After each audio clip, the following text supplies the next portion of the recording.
Hi friends, welcome back. तो आज का हमारा वीडियो है defence updates. Exercise Brahmashira attack plan, Indian air force power show. अरे वाह, Indian army winter ready.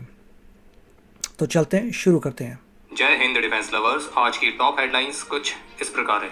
Gujarat ATS ने नाकाम किया भारत पर होने वाला एक बड़ा केमिकल अटैक। लद्दाख में विंटर की प्रिपरेशन कर रही है इंडियन आर्मी। चाइना विकसित कर रहा है इजेक्टेबल कॉकपिट सिस्टम्स। China, okay. और भारतीय सेना ने कंडक्ट करी ब्रह्मशिरा एक्सरसाइज।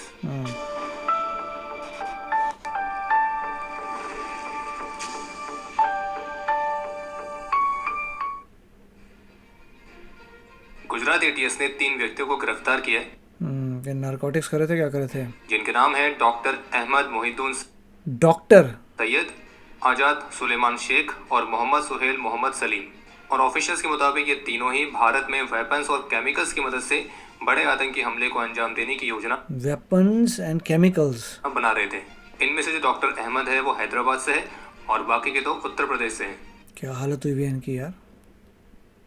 और इंटेलिजेंस इनपुट के आधार पर किस टाइप की दाढ़ियां हैं? Crazy man. एटीएस टीम ने 7 नवंबर को पहले डॉक्टर अहमद को गिरफ्तार किया गया और उसके पास से 2 Glock pistols, 1 Barrett pistol, 30 live cartridges और 4 लीटर का कैस्टर ऑयल बरामद किया गया। और जब इससे पूछताछ की गई तो इसने ही इस बात को खुलासा किया कि भारत में आतंकी गतिविधियों को अंजाम देने की योजना बना रहा था और इसने गांधीनगर डिस्ट्रिक्ट के आइसोलेटेड प्लेस से वेपन्स भी इकट्ठा किए थे। और इसका जो हैंडलर है उसका नाम है अबू खादीजा, जो अफगानिस्तान का निवासी है और आईएसकेपी से जुड़ा हुआ था। और ये पाकिस्तान से भी कई सारे इंडिविजुअल्स के साथ लगातार कांटेक्ट में था। और पूछताछ में इस बात का भी खुलासा हुआ है कि इसने चाइना से एमबीबीएस की डिग्री भी प्राप्त कर रखी है और भारत में बड़े आतंकी हमले को अंजाम देने के लिए ये हाईली लीथल पॉइजन, जिसको नाम है रिकिन, तो उसको तैयार कर रहा था। और उसके लिए इसने ऑलरेडी रिसर्च भी कर ली थी, इक्विपमेंट और रॉ मटेरियल्स भी खरीद लिए थे और इनिशियल केमिकल प्रोसेसिंग को इनिशिएट कर दिया था।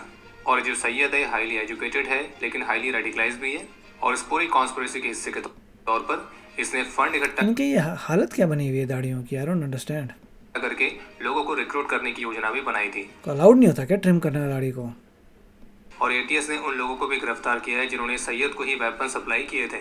और पूछताछ में इस बात का भी खुलासा हुआ है कि जो आरोपी हैं इन्होंने लखनऊ, दिल्ली, अहमदाबाद, तो इन जगहों की सेंसिटिव लोकेशंस की रेकी भी करी थी। और जब इनसे इनके वेपन्स के सोर्स के बारे में प्रश्न पूछा गया तो इन्होंने अपने हैंडलर का भी खुलासा किया, जिसे पाकिस्तानी बॉर्डर के थ्रू ड्रोन्स के माध्यम से हथियारों का कंसाइनमेंट पाकिस्तान के थ्रू भेजा था। और एटीएस का दावा है कि ये जो पूरा मॉड्यूल है एक बहुत बड़े हमले की योजना बना रहा था, जिसे समय रहते विफल कर दिया गया है। एलएसी के डेप्थ एरियाज में पर्याप्त रिजर्व के साथ ट्रूप्स की रीडिप्लॉयमेंट वाली योजना के साथ जो भारतीय सेना है वो लद्दाख के हार्श विंटर्स के लिए एक बार फिर से तैयार है। और द इंडियन एक्सप्रेस की रिपोर्ट के मुताबिक ट्रूप्स की इस रीडिप्लॉयमेंट के हिस्से के तौर पर इस रीजन में जो हायर रीचेस पर सोल्जर्स की तैनाती है तो उसे टेम्परेरी बेसिस पर कम किया जाएगा, क्योंकि वो जो जगह है वो बर्फ की वजह से आइसोलेट हो जाती है। बाकी जो आर्मी है वो एलएसी के साथ के जो महत्वपूर्ण फीचर्स हैं तो वहाँ पे जियो टैगिंग के कार्य को भी कंप्लीट करने पर फोकस कर रही है और जो सर्विलेंस इंफ्रास्ट्रक्चर्स है तो उनको भी मजबूत किया जा रहा है। अब तो ड्रोन्स आ गए हैं। बाकी एलएसी के कई सारे फ्रिक्शन पॉइंट्स पर डिसएंगेजमेंट तो हुआ है, लेकिन अभी भी लद्दाख रीजन में डीएस्केलेशन होना बाकी है। तो इसी वजह से पूर्व लद्दाख में आर्मी अच्छी बात है कि सब हमारे पास प्रॉपर गियर है। अब अभी भी हेवीली डिप्लॉयड है भाई, सब गियर है मिलिट्री वालों के पास, जा रहे हैं ज़बरदस्त स्नो में, सब कुछ उनके पास, कपड़े वपड़े हैं। इट इज़ टफ मगर फिर भी सब कुछ है, थैंकफुली। और इसी सिमिलर स्ट्रेंथ के साथ एलएसी के पास चाइनीज ट्रूप्स की डिप्लॉयमेंट भी लगातार बनी हुई है। बाकी मीडिया रिपोर्ट में सोर्सेज के हवाले से क्लेम किया गया है कि एलएसी फिलहाल शांत है और इस वर्ष इस रीजन में कोई भी इंसिडेंट नहीं हुए।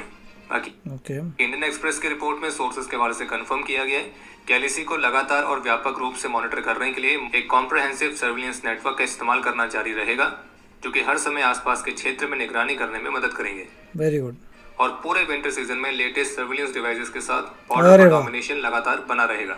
बाकी हेलीकॉप्टर्स के थ्रू एयर सर्विलेंस सॉर्टीज और ड्रोन्स का भी एक बड़े पैमाने पर इस्तेमाल किया जाएगा।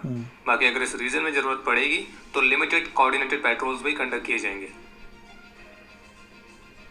मीडिया रिपोर्ट्स के मुताबिक अब चाइना सुपरसोनिक एयरक्राफ्ट के लिए इजेक्टेबल कॉकपिट सिस्टम्स को विकसित करने पर काम सुपरसोनिक प्लेन्स आगे उनका कर रहा है, जो कि हाई स्पीड फ्लाइट के दौरान क्रू की सेफ्टी को इंप्रूव करने में मदद करेगी। और चाइना के इस इजेक्टेबल कॉकपिट सिस्टम को लेकर जो रिसर्च पेपर सामने आए हैं तो उन्हीं के हवाले से डिफेंस एनालिस्ट कॉकपिट से ऐसे उछल के बाहर निकल के प्लेन वहाँ गिर जाए ये लोग बच गए। उसका मानना है कि रिसर्च ये सजेस्ट करती है कि चाइना का जो एक क्रू एस्केप सिस्टम है तो उसमें पूरा कॉकपिट मॉड्यूल ही इजेक्ट होगा और 2023 में ही अनआइडेंटिफाइड ओहो वाह, पूरी की पूरा कॉकपिट पूरी चेयर इजेक्ट हो रही है। फ्लाइंग डार्ट टाइप एयरक्राफ्ट में इसके ट्रायल भी कंडक्ट किए गए हैं और बाय गॉड। रिपोर्ट्स के मुताबिक चाइना इन इजेक्टेबल कॉकपिट सिस्टम्स को अपने नेक्स्ट जनरेशन के हाई सुपरसोनिक और हाइपरसोनिक एयरक्राफ्ट के लिए विशेष रूप से विकसित कर रहा है। हालांकि वेस्टर्न कंट्रीज इस तरह की टेक्नोलॉजी को पहले भी बना के छोड़ चुकी है। भारतीय नौसेना की multi role frigate INS Sahyadri exercise Malabar 2025 से पार्टिसिपेट करने के लिए नॉर्थ पैसिफिक के गोवा में पहुंच चुकी है और जिसे partnership north Pacific Goa coordination interoperability तो इन सभी को बढ़ाने के साथ साथ रीजनल सिक्योरिटी को और मजबूत करने पर फोकस किया जाएगा। और इस मालाबार एक्सरसाइज का जो हार्बर फेज है तो उसमें ऑपरेशनल प्लानिंग, डिस्कशंस, कम्युनिकेशन बहुत अच्छा हो रहा है। नेवी में भी हो रही है एक्सरसाइज, आर्मी भी कर रही है, एयरफोर्स भी कर रही है, जबरदस्त काम हो रहा है। प्रोटोकॉल्स अलाइनमेंट और पार्टिसिपेटिंग नेशंस के बीच विजिट्स तो ये सभी शामिल रहेंगी और हार्बर फेज के बाद सभी पार्टिसिपेटिंग यूनिट्स सी फेज की तरफ आगे बढ़ेंगी जिसमें शिप्स और aircraft, joint fleet operations, anti submarine warfare, gunnery serials और फ्लाइंग ऑपरेशंस में फोकस करेंगे। इसके अलावा एक अपडेट ये है कि कल 10 नवंबर को भारतीय रक्षा मंत्री श्री राजनाथ सिंह नई दिल्ली में भारत के 16 डिफेंस PSUs के एनुअल परफॉर्मेंस रिव्यू लेंगे जिसमें भारत के डिफेंस PSUs द्वारा विकसित की गई नई टेक्नोलॉजीज की समीक्षा के साथ साथ एक्सपोर्ट्स और स्वदेशीकरण को बढ़ाने पर भी फोकस किया जाएगा। Very good. और इसी इवेंट के दौरान पिछले 10 वर्षों के D&D और R&D प्रोजेक्ट्स के कंपाइलेशन के साथ साथ अगले 5 वर्षों के प्लान्स भी रिलीज किए जाएंगे। भारतीय सेना ने त्रिशूल एक्सरसाइज के हिस्से के तौर पर रण और क्रीक सेक्टर में ब्रह्मशिरा नाम की एक्सरसाइज को भी कंडक्ट किया है जिसमें आर्मी के साथ साथ navy, air force, Indian coast guard, BSF और सिविल एडमिनिस्ट्रेशन तो इन सभी के बीच एक सीमलेस कोऑर्डिनेशन भी देखने को मिला था और इसी कोऑर्डिनेशन के साथ हवा, पानी, जमीन तीनों ही जगहों पर इंटीग्रेटेड कैपेबिलिटीज को वैलिडेट किया गया है। कमाल की बात है यार, कमाल। और इसके अलावा आज 9 नवंबर को भारतीय वायुसेना के 93rd एनिवर्सरी सेलिब्रेशंस के हिस्से के तौर पर भारतीय वायुसेना ने गुवाहाटी के आसमान के ऊपर एक कमाल का फ्लाइंग डिस्प्ले शोकेस किया था और जिसमें भारतीय वायुसेना के अलग अलग एयरक्राफ्ट जैसे कि Sukhoi Su-30 MKI, Sukhoi Russian है, मेन तेजस है, रफाल भारत का स्वदेशी हाँ तेजस मेन है और का मैं क्या करूँ, अगर वो अच्छे उड़ते हैं तो भी क्या करें, ठीक है खरीदें, it's not my technology. Tejas, इनके अलावा Apache attack helicopters, C-295 aircraft, Hawk aircraft, इन सभी ने देसी का पहले नाम आना चाहिए कि जो मैंने खुद बनाए हैं पहले वो सक्सेसफुल हो जाए फिर दूसरों को।